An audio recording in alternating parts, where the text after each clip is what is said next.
Saudara, saat ini pukul 9:14 waktu Indonesia Barat. Berikutnya Anda bisa mengikuti acara kami berikutnya berupa penyuluhan dari Rumah Sakit Umum Kabupaten Kapuas yang pada kesempatan pagi hari ini akan membahas tentang masalah kesehatan mental pada anak dan remaja di masa pandemi.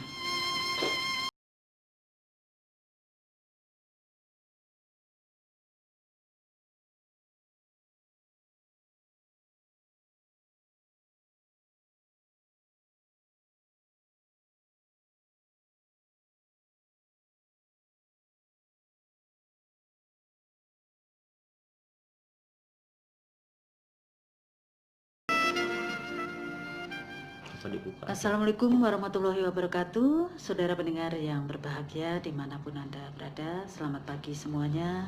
Apa kabar Anda semuanya di kesempatan pagi hari ini? Saya berharap semuanya sehat, tak kurang suatu apapun juga.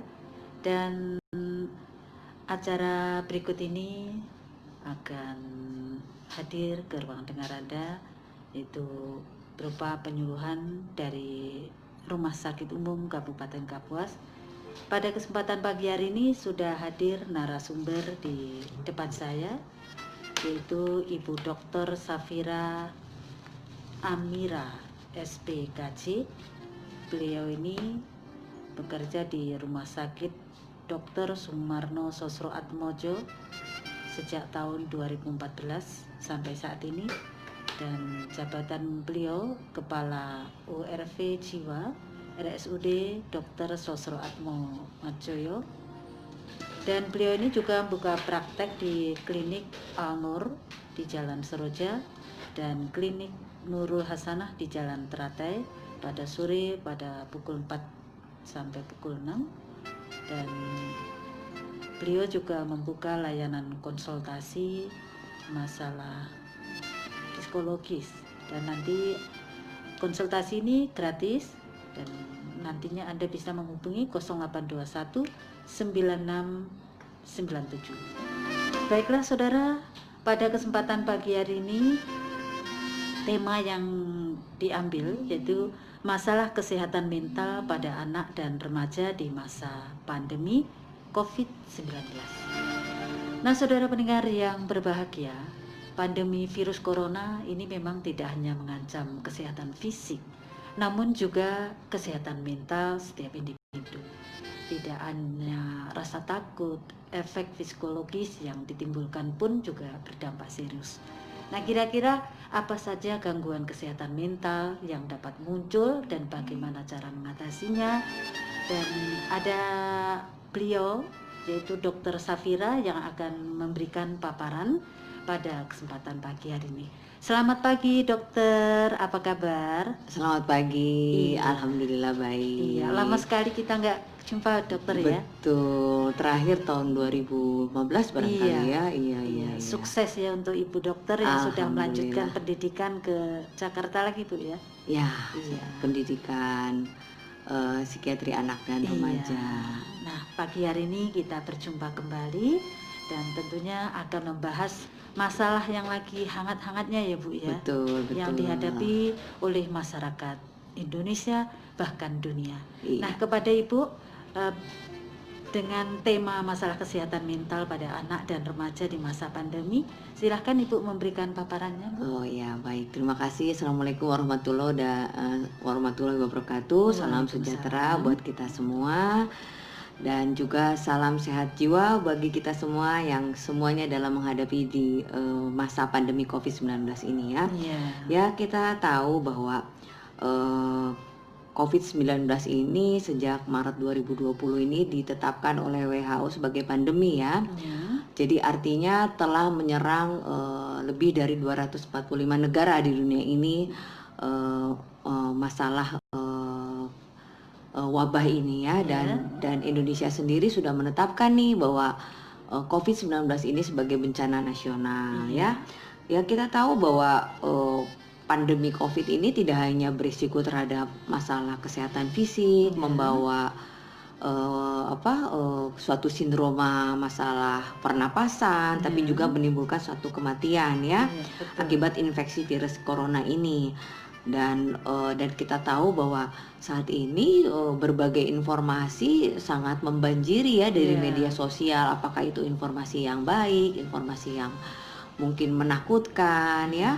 Dan hal ini sudah pasti nih semua orang di dunia, khususnya di Kapuas barangkali ya, terpapar oleh informasi-informasi ini yang setiap saat, yang setiap waktu ya.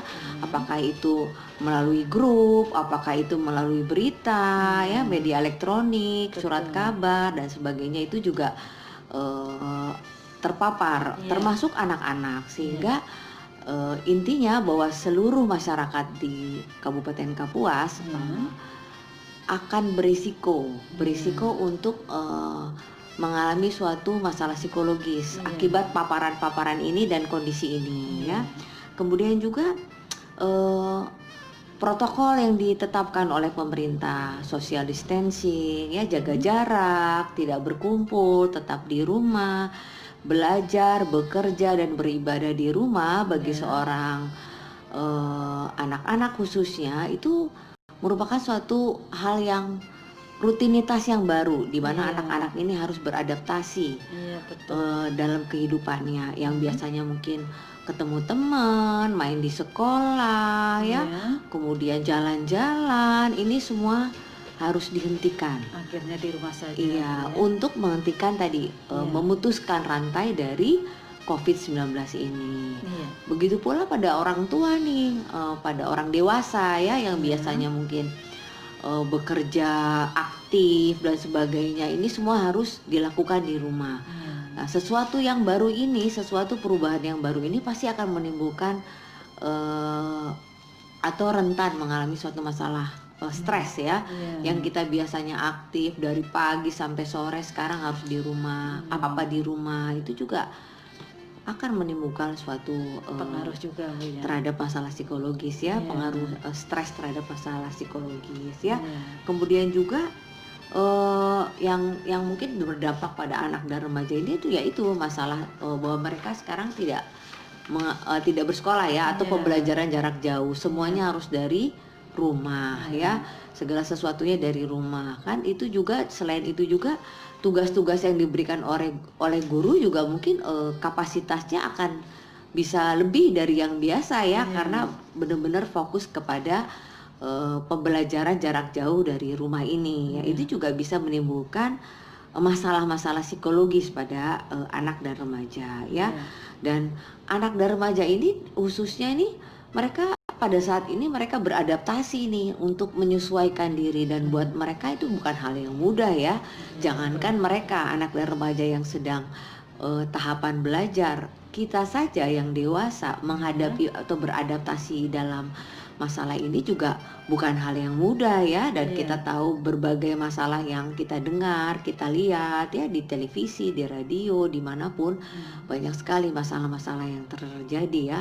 Bukan hanya berdampak pada masalah kesehatan fisik, terhadap masalah sosial dan ekonomi juga, namun juga berdampak terhadap masalah psikologis khususnya ya, bagi semua kalangan, tua muda, kemudian tidak mengenal jabatan ya, apakah itu seorang pejabat, apakah itu seorang pekerja harian, itu semua akan terlihat dampaknya di masa pandemi ini. Jadi dampaknya dari berbagai sektor itu. Betul sekali. Masih ada yang disampaikan? Ya, kemudian dalam hal masalah ini, khususnya pada anak dan remaja yang merupakan tahapan yang sedang belajar ya, menuju masa dewasa, ini akan bisa mengalami suatu stres ya, sehingga diharapkan orang tua ini bisa mengenal ya, mengenal apa sih yang terjadi pada anak-anaknya ya. Orang tua diharapkan dapat sensitif dan peka melihat perubahan-perubahan yang terjadi pada anak dan remaja ini ya.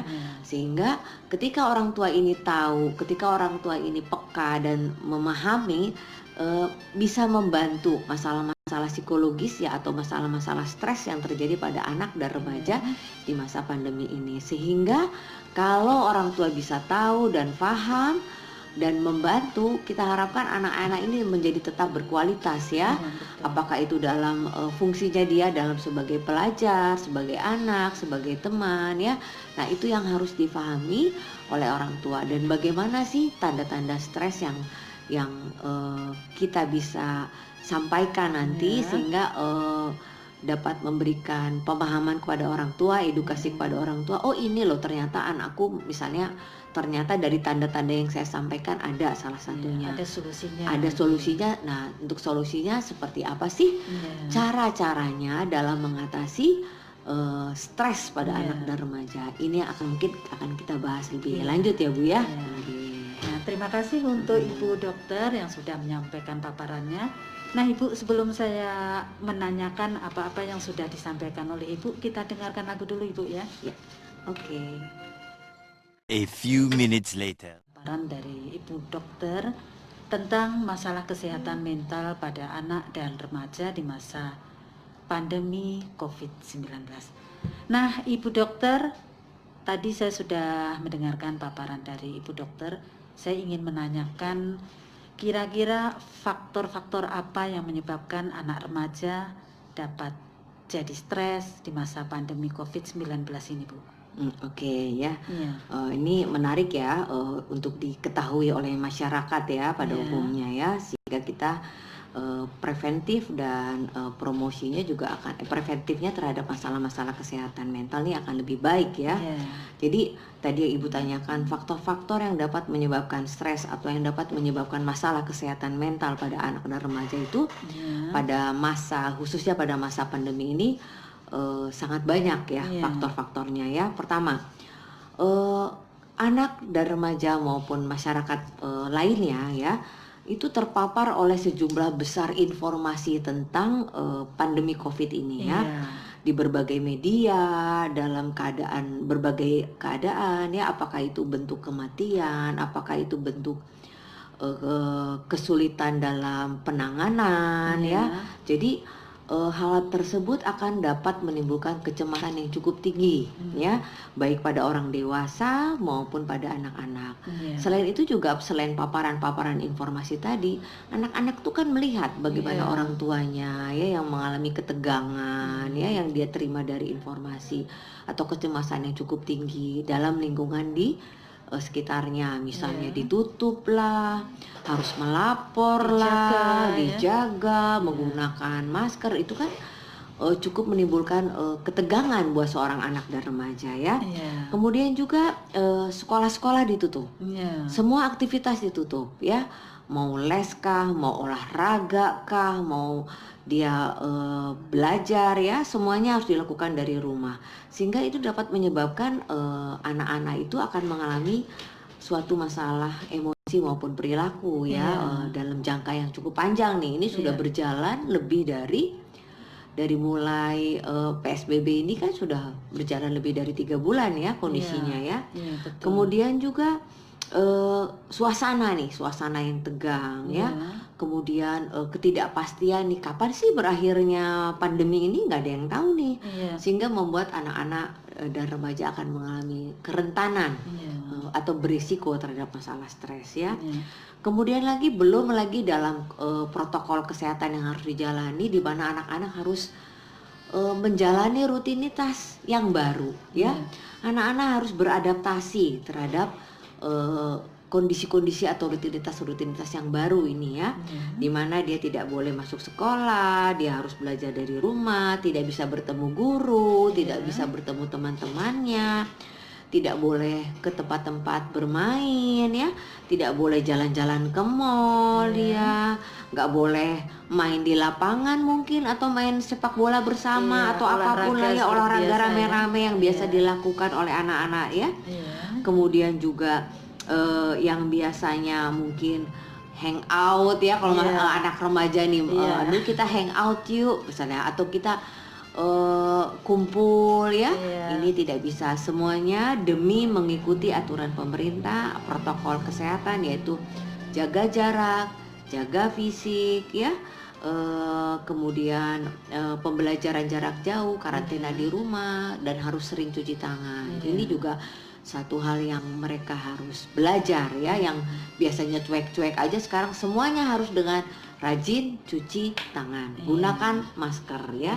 Selain itu juga anak-anak ini kan mengalami suatu perubahan yang belum pernah terjadi barangkali. Saya juga baru mengalami saat ini ya, umur saya sudah 51 tahun dan baru mengalami nih ya. Jadi apalagi anak-anak yang mengalami perubahan yang belum pernah terjadi ya, terutama rasa aman, rasa nyaman, kan ini semuanya dibatasi. Betul. Keluar dia harus orang tuanya benar-benar menjaga supaya dia aman. Aman bagi diri dia dan orang lain. Rasa nyaman yang biasanya bebas bergaul ya, bebas kesana kemari, semua dibatasi. Dan perubahan-perubahan dari situasi atau suasana sehari-hari yang normal ya, semuanya juga berubah. Kemudian juga selain itu juga anak-anak terpapar atau mereka sendiri mengalami suatu perubahan, misalnya orang tuanya tidak bekerja ya, yang akan berdampak terhadap ekonomi dalam keluarganya ya, yang biasanya kebutuhan penuhi sekarang orang tuanya harus mengencangkan ikat pinggang demi survive ya, demi menjalani masa pandemi ini ya. Apalagi mungkin orang tuanya yang bekerja sebagai buruh harian itu akan berdampak pada anak dan remaja, bukan hanya kepada orang tuanya ya, tapi kepada anaknya ya, dan mungkin secara umum masyarakat kita ya, bahwa ini pasti akan berdampak. Jadi faktor-faktor itulah yang dapat menyebabkan anak-anak ini berisiko mengalami masalah kesehatan mental atau mengalami stres ya gitu. Nah, terima kasih Ibu ya. Dan masih ada kaitannya dengan pertanyaan saya tadi, kira-kira tanda-tanda stres pada anak pada saat ini bagaimana? Ya, kita tahu ya, anak ini sesuai dengan aturan dari WHO maupun Kemenkes itu adalah usia dari 0 sampai dengan usia 18 tahun itu anak ya, anak dan remaja ya. Untuk anak itu 0 sampai dengan usia 10 tahun. Di atas 10 tahun sampai 18 tahun itu adalah remaja. Barangkali untuk menimbulkan atau tanda-tanda stres ini sesuai dengan perkembangan masing-masing usianya ya. Untuk tanda-tanda stres yang mungkin harus diketahui oleh orang tua ya, atau pengasuhnya, atau mungkin masyarakat di Kapuas ini adalah anak ini akan mengeluh mimpi buruk ya, mimpi buruk. Kemudian sikapnya menjadi lebih mudah marah, lebih rewel, yang biasanya anteng-anteng aja ini bentar-bentar nangis, bentar-bentar rewel, bentar-bentar ngamuk misalnya ya. Kemudian dia jadi lebih manja sama mama papahnya ya, selalu ingin diperhatikan. Kemudian juga jadi tadi mudah nangis ya, rewel ya, mudah cengeng lah ya istilahnya ya. Kemudian atau justru kebalikannya jadi sering melawan orang tua, membangkang ya. Dikasih tahu melawan, dikasih tahu ngamuk misalnya ya.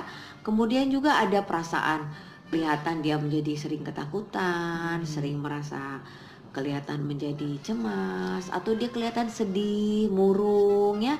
Dia bisa menarik diri, yang biasanya dia mau berinteraksi, ini menarik diri, yang biasanya dia beraktivitas, dia menghindari aktivitas yang dia sukai. Biasanya mungkin anak-anak nih sering nonton film kartun ya, atau kemos ya di sini ya, jadi nggak mau, males kelihatannya ya. Itu juga merupakan tanda-tanda stres pada anak maupun remaja ya. Kemudian juga yang mesti diperhatikan adalah perilaku yang regresi istilah dalam kedokteran atau dalam medis, atau perilaku yang dia menjadi perilaku kembali ke anak-anak. Misalnya nih, anak yang lebih besar kan biasanya udah nggak isep-isep jempol nih ya, atau sekarang dia isep-isep jempol lagi. Terus anak-anak yang biasanya udah toilet trainingnya udah baik nih, udah bisa ke mengatur untuk buang air besar maupun buang air kecilnya, ini sekarang jadi ngompol lagi atau ngebrok ya istilahnya, jadi BAB lagi di celana ya.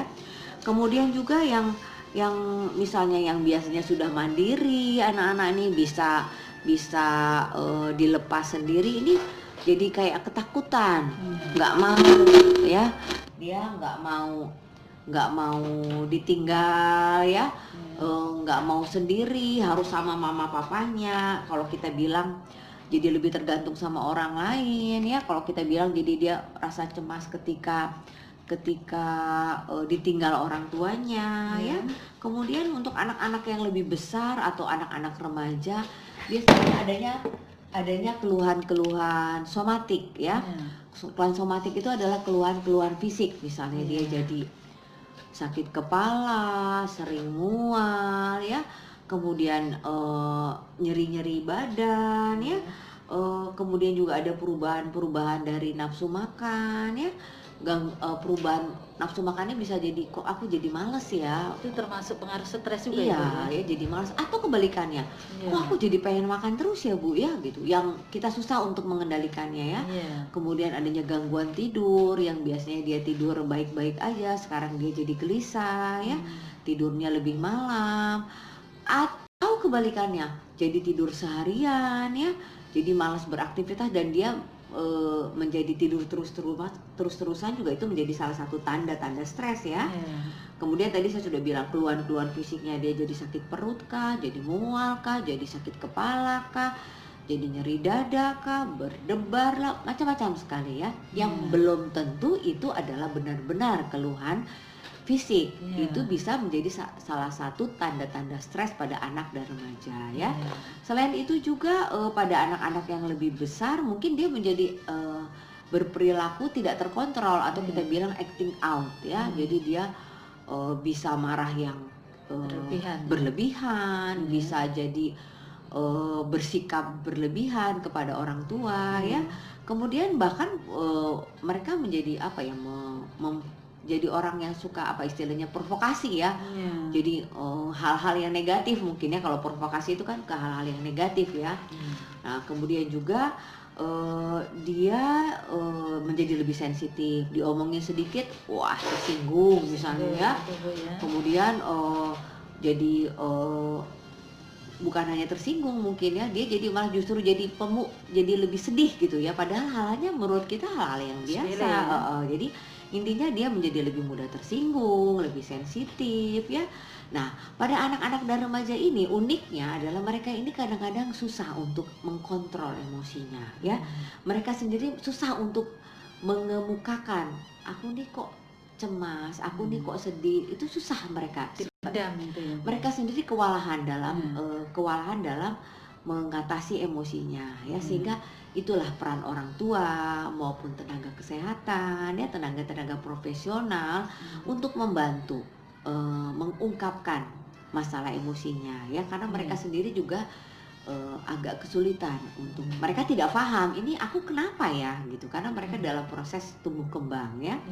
Dan keadaan-keadaan yang lebih berat mungkin ya dari yang tadi saya sampaikan, bukan hanya cemas, mimpi buruk, ketakutan dan sebagainya, itu bisa menimbulkan satu pikiran-pikiran tentang hal-hal yang kematian mungkin ya, atau ada pikiran-pikiran atau usaha-usaha untuk menyakiti dirinya sendiri ya, atau bukan hanya pikiran tapi dibarengi dengan perilaku. Misalnya kalau kita bilang dia menyayat-nyayat ya, atau perilaku-perilaku yang dalam konteks menyakiti dirinya sendiri.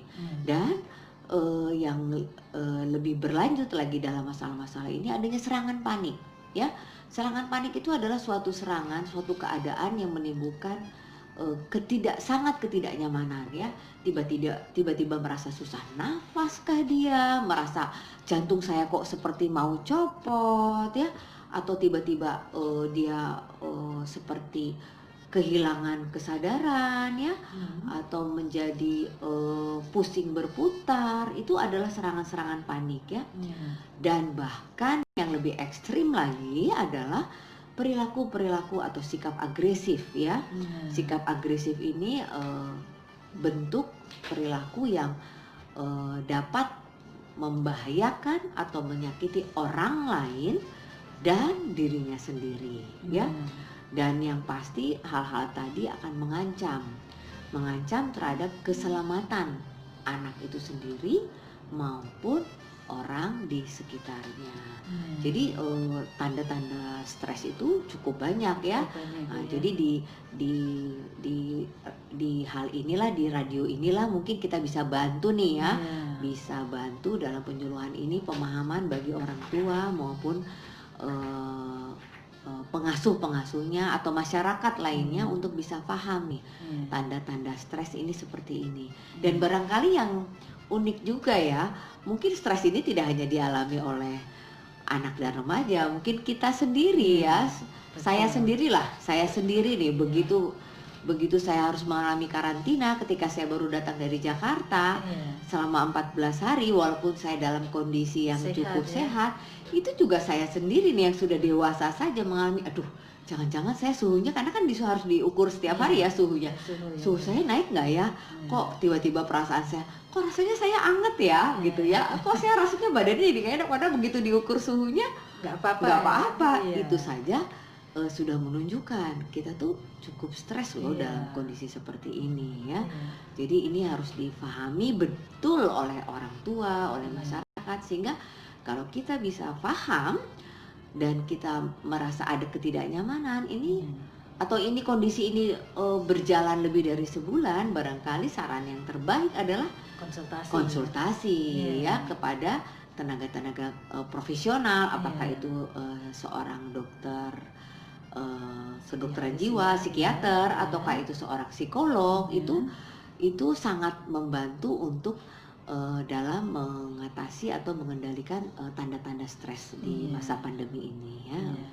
Nah Ibu, kira-kira kapan orang tua mengetahui ada gejala atau masalah kesehatan mental pada anak Bu? Nah ya tadi ya, selain tadi tanda-tanda stres ini, yang pasti tadi yang sudah saya paparkan, orang tua harus tahu ini adalah yang jelas adanya perubahan emosi ya yang tidak biasanya, perubahan sikap atau perilaku yang tidak biasanya ya, berbeda dari yang biasanya, dari yang anaknya nurut sekarang kok jadi ngeyel ya, jadi membangkang, ngelawan, dari anaknya yang biasanya bisa kita kontrol ini kita susah kontrol, dari emosinya yang baik-baik aja menjadi meluap-luap ya, atau justru menurun. Kemudian dari pikiran-pikiran dia sendiri pun yang biasanya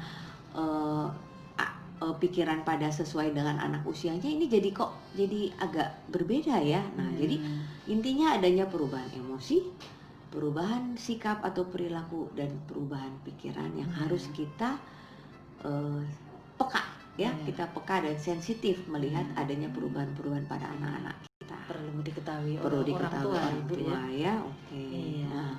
Nah masih ada lagi Bu untuk dengan kebutuhan khusus Bu, bagaimana dalam mengatasi masalah kesehatan betul ya. Mungkin nanti sebelum kita membahas mengenai anak kebutuhan khusus, barangkali kita akan membahas mengenai bagaimana sih cara-caranya ya Bu ya, untuk mengatasi atau untuk mengendalikan masalah psikologis atau masalah kesehatan mental ya. Jadi orang tua ini harus paham dalam harus paham dalam cara menanggulangi masalah kesehatan jiwa pada anak dan remaja ini ya. Terutama tadi yang saya sampaikan, orang tua harus sensitif, peka dan sigap ya. Kemudian yang intinya lagi adalah orang tua harus bersikap tenang ya. Sikap tenang, dia juga harus bisa mengendalikan stres dan emosinya ya. Kemudian lakukan pendekatan kepada anak-anak ini ya, dan yakinkan bahwa keadaan saat ini kita cukup aman ya. Jadi memberikan sugesti dan memberikan optimisme pada anak-anak bahwa oke, di luar sana memang dalam keadaan yang cukup tegang, tapi kita di sini baik-baik saja karena kita mengikuti protokol kesehatan, menggunakan masker, sering cuci tangan, jaga jarak ya, tidak berkerumun, sehingga kita membuat anak-anak itu tetap berada dalam rasa aman dan nyaman. Itu penting banget disampaikan oleh orang tua ya. Kemudian dalam memberikan edukasi atau pemahaman ya, berikanlah hal-hal yang sesuai dengan perkembangan anak-anak itu sendiri ya, edukasinya ya. Jadi dengan bahasa yang mudah dimengerti ya, dengan kata-kata yang nyaman, mungkin ya, Bu, ya. lembut ya, dan informasi yang disampaikan juga harus akurat ya, jangan, nggak boleh juga kita bohong ya, mungkin ya, nggak boleh juga kita tidak Nakut-nakutin, jujur ya, ya. atau kebalikannya kita nakut-nakutin supaya anak itu nurut, itu juga tidak cukup bijaksana ya. Akhirnya mereka bisa berpikiran kecemasan ini bisa lebih meningkat ya. Kemudian bangunlah optimisme ya, yakinkanlah pada anak-anak bahwa kondisi ini akan berlalu ya, badai ini pasti berlalu ya, betul. yakinkan pada itu ya. Kemudian juga kepada anak-anak ini juga orang tua harus menjadi panutan, memberikan contoh nih, bahwa dibilang misalnya disuruh pakai masker, orang tuanya nggak pakai masker, itu juga nggak benar ya Bu ya. Jadi betul. orang tua sendiri harus menjadi panutan yang baik bagi anak-anaknya, dengan sikap yang terbuka, dengan rasa yang penuh empati ya, dengan memberlakukan perilaku hidup sehat ya, kemudian menciptakan lingkungan di minimal lingkungan dalam keluarganya nih ya, harus yang nyaman, yang bersih, dia merasa betah anak-anak ya, merasa senang di rumah, dan yang tadi merasa aman ya.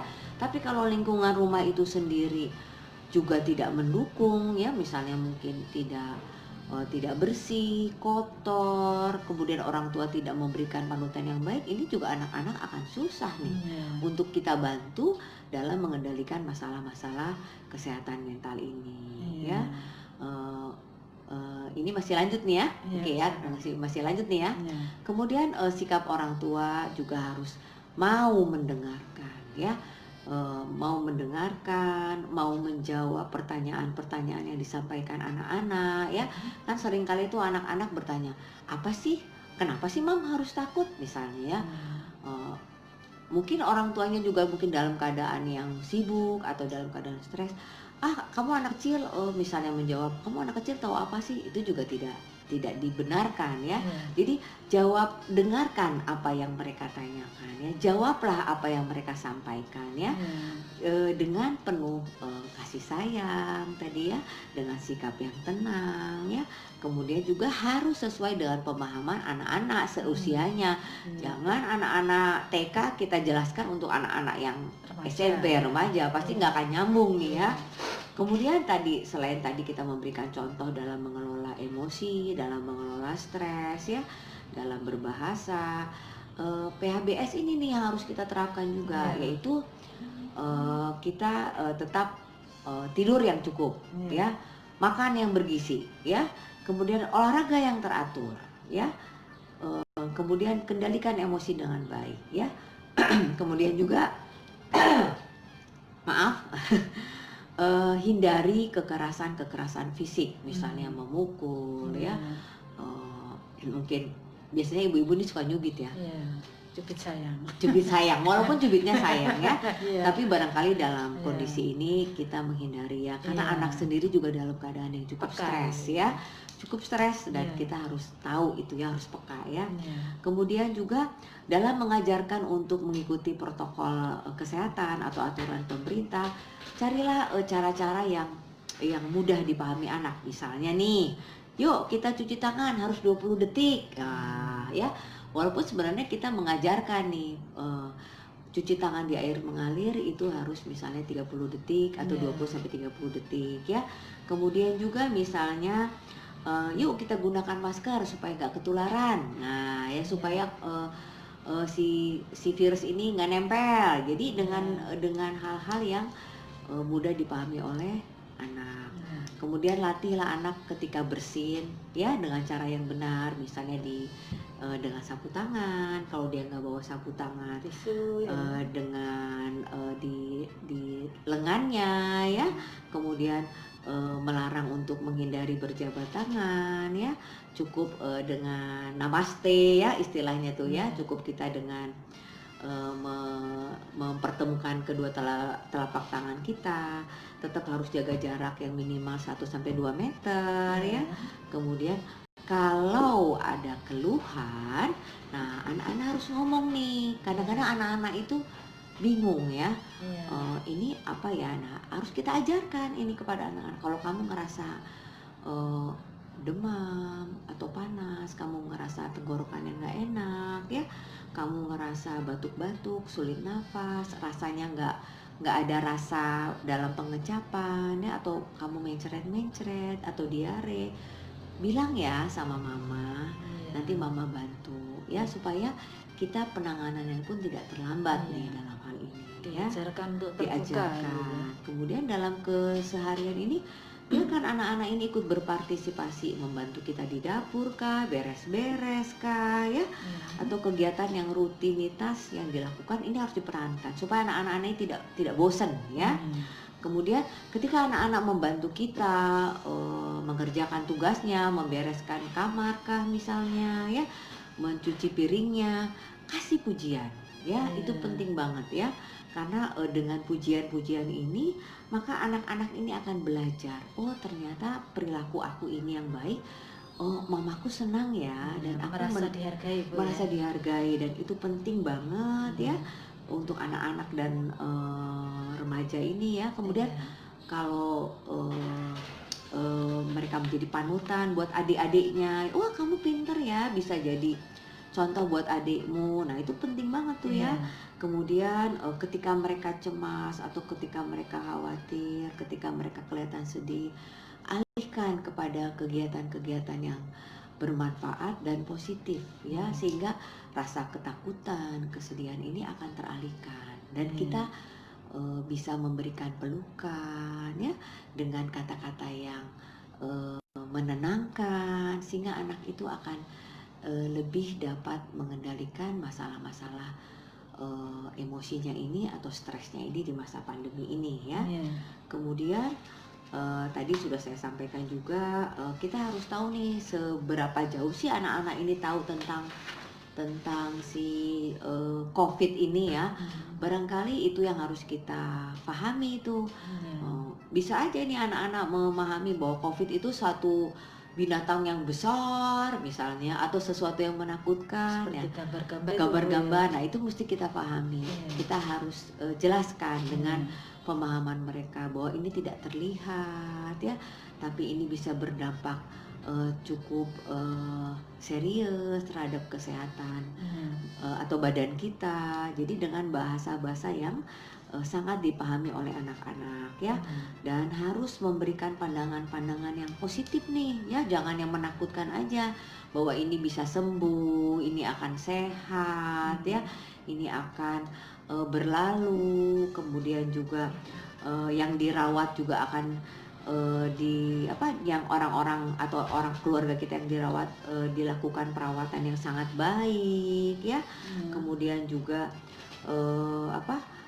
kita membantu anak-anak ini untuk mengeluarkan ide-ide kreatifnya nih ya, dengan dia bermain, dia dengan bercerita tentang legenda-legenda ya yang positif, misalnya tentang Bukit Tangkiling ya, atau asal-usul ikan patin di daerah kita ini ya, atau tentang kisah Pulau Nusa, atau apalah legenda-legenda. Iya ya.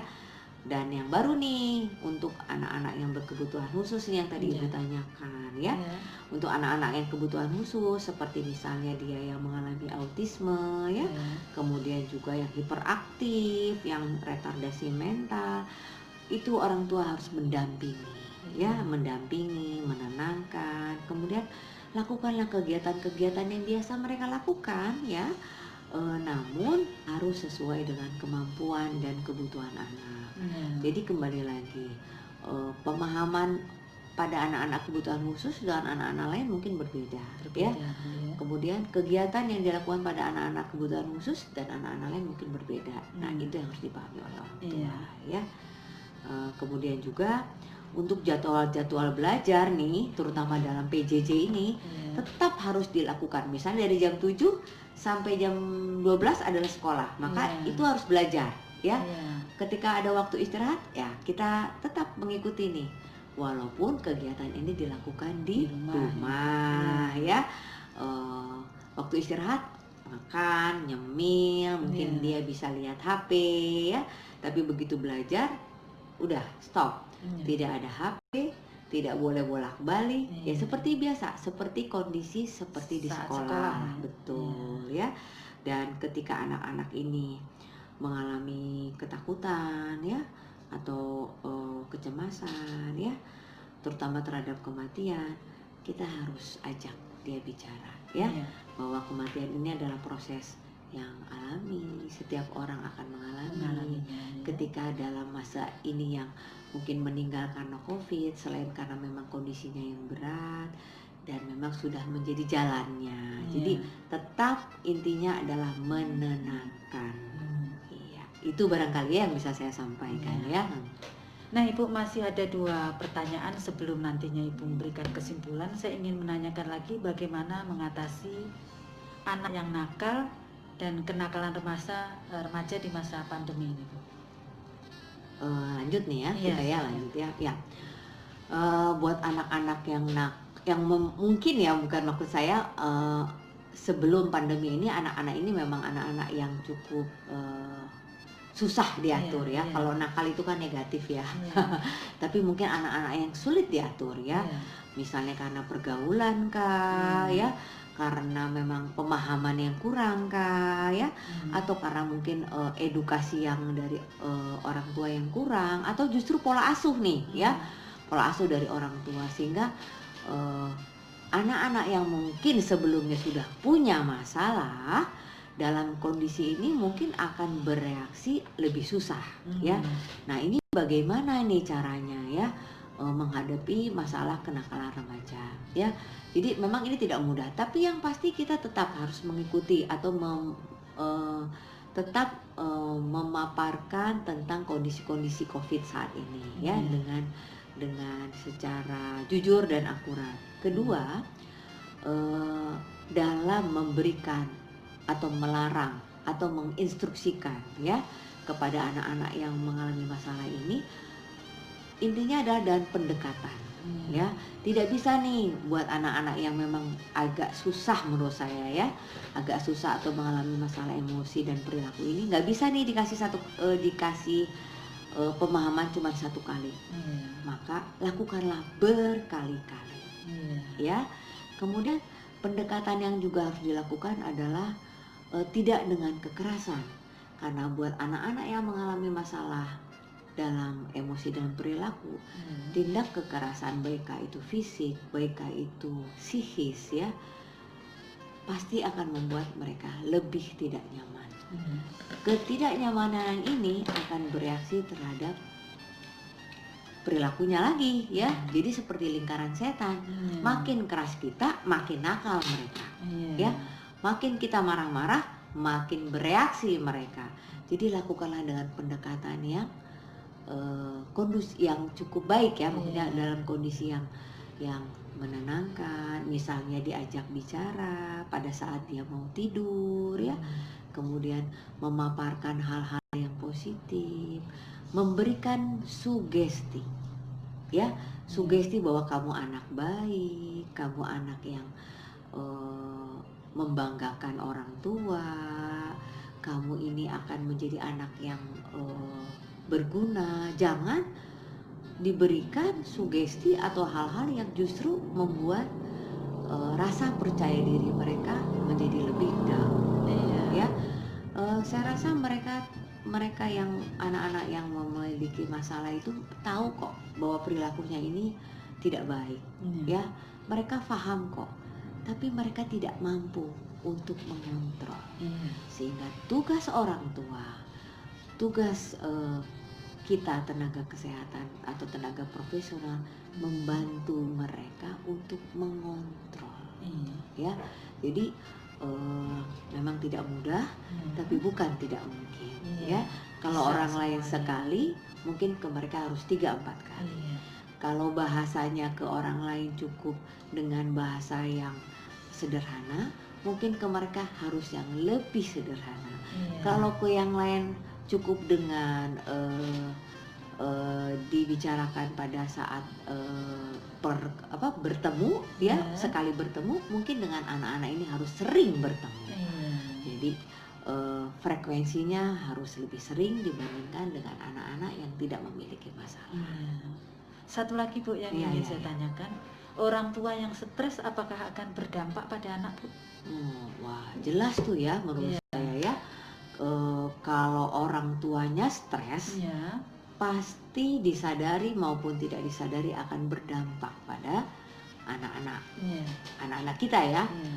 Eh, Biasanya ketika orang tua mengalami stres tuh biasanya tuh emosinya lebih tinggi nih, Iya. ya.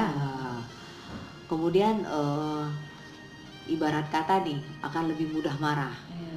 Bawaannya marah-marah aja ya. Iya. Dan itu akan membuat ketidaknyamanan ini pada anak-anak itu sendiri ya. Dan kepanikan dari orang tua ini akan berdampak terhadap kepanikan anak-anak itu sendiri ya. Stresnya orang tua tadi ya, mungkin pada pembahasan berikutnya kita akan membahas nih ya, apa sih yang hal-hal yang dialami oleh orang tua ketika stres atau oleh masyarakat ketika stres ya. Jadi masalah stres pada orang tua kurang dapat mengendalikan emosinya, orang tuanya panik, orang tuanya uring-uringan, orang tuanya jadi kasar, atau orang tuanya jadi suka memukul ya, jadi susah tidur, itu akan mempengaruhi terhadap masalah psikologis anak. Karena anak ini adalah individu atau seseorang yang peniru yang hebat. Begitu melihat orang tuanya marah-marah, maka dia akan meniru marah-marah. Begitu melihat orang tuanya kok kayak panik, dia akan meniru. Sekali lagi, anak dan remaja merupakan individu peniru yang hebat. Jadi tadi sudah saya sampaikan juga, orang tua harus jadi panutan supaya anak ini meniru panutan yang baik gitu ya. Dan anak dan remaja mengalami masa perkembangan ya. Setiap usia memiliki perkembangan yang berbeda. Itu uniknya ya. Mereka belajar dalam proses pengendalian emosi, mereka belajar dalam proses pengendalian perilaku, mereka belajar dalam proses berpikir ya. Jadi nggak boleh tuh kita samakan pikiran kita dengan pikiran anak-anak. Kita yang harus paham ya. Oke. Terima kasih Ibu atas paparannya. Dari semua pertanyaan saya dan paparan yang Ibu sampaikan, silakan Ibu memberikan kesimpulan. Ya, baik ya. Jadi barangkali kesimpulan yang bisa saya sampaikan saat ini bahwa kita semua menghadapi apa istilahnya badai ya. Kita semua menghadapi badai yang sama ya. Di seluruh dunia ini badainya sama nih. Hanya tergantung nih, ada yang mungkin perahunya besar, perahunya kecil ya. Ada yang sekoci, ada itu bagaimana kita dalam bersama-sama menghadapi badai ini. Semuanya tergantung pada diri kita ya. Bahwa masa pandemi ini memang merupakan masa yang mudah sekali mengalami stres. Namun stres ini dapat kita kontrol dan kita kendalikan dengan baik ya. Tadi selain kita mengetahui faktor-faktor yang dapat menyebabkan, kalau kita mengetahui faktor-faktor yang dapat menyebabkan stres pada anak dan remaja yang tadi saya paparkan, maka hindarilah itu ya, atau minimalkan paparan, minimalkan kita berperilaku kasar ya, minimalkan itu semua. Kemudian kalau kita tahu tanda-tanda tadi yang sudah saya sampaikan, tanda-tanda stres, maka pekalah terhadap tanda-tanda tersebut. Asahlah kepekaan kita, asahlah sensitivitas kita dalam melihat anak-anak tadi ya. Sehingga begitu kita tahu, maka kita tahu cara mengatasinya. Nah, dan cara mengatasinya tadi, pertama tadi kita harus bisa mendengarkan, kita harus bisa memahami, kita harus menyampaikan dengan penuh empati. Yakinkanlah anak-anak ini bahwa kita dalam keadaan aman. Bangunlah rasa optimis ya, bahwa hal ini akan berlalu. Bangunlah pikiran-pikiran positif ya. Kemudian yakinkanlah pada anak-anak bahwa semua yang terjadi ini akan ada solusinya. Yakinkanlah bahwa orang-orang yang sakit di sana akan mengalami hal-hal yang lebih baik ya, dengan perawatan yang baik. Kemudian juga eh, harus diingatkan kembali protokol dari kesehatan, yaitu jaga jarak, ya, kemudian tidak berkerumun, ya, kemudian tetap di rumah jika tidak ada keperluan yang sangat mendesak, seringlah cuci tangan, gunakanlah masker ketika keluar rumah, kemudian juga tetap menjalani hidup sehat, makan yang bergizi, tidur yang cukup, olahraga yang teratur, kemudian lakukanlah rekreasi atau bersenang-senang, walaupun itu di rumah. Pikiran Dengan- harus bahagia. Iya, dan harus bahagia. Iya. Jadi yuk kita lawan COVID ini dengan jiwa yang sehat, jiwa yang optimis, jiwa yang bahagia. Ya, mungkin itu ya. Kemudian apa lagi tadi ya? Saya rasa sepertinya mungkin kesimpulannya yang tadi saya sampaikan. Dan buat masyarakat Kapuas tercinta ini, stres adalah satu hal yang bisa terjadi, suatu hal yang umum, suatu hal yang lumrah dalam menghadapi masalah ini, ya. Tidak hanya kepada masyarakat, juga kepada anak-anak. Namun kuncinya tadi, kalau kita tahu tanda-tanda stres, kita tahu cara-cara mengatasinya, maka masalah-masalah ini akan dapat diselesaikan dengan baik, dengan nyaman, dan dengan aman. Iya. Gitu Terima kan, ya. kasih kepada Ibu Iya, Dokter. Dan ini saya tanya lagi Bu, ini yang konsultasi gratis nih Oh iya, Nah. boleh.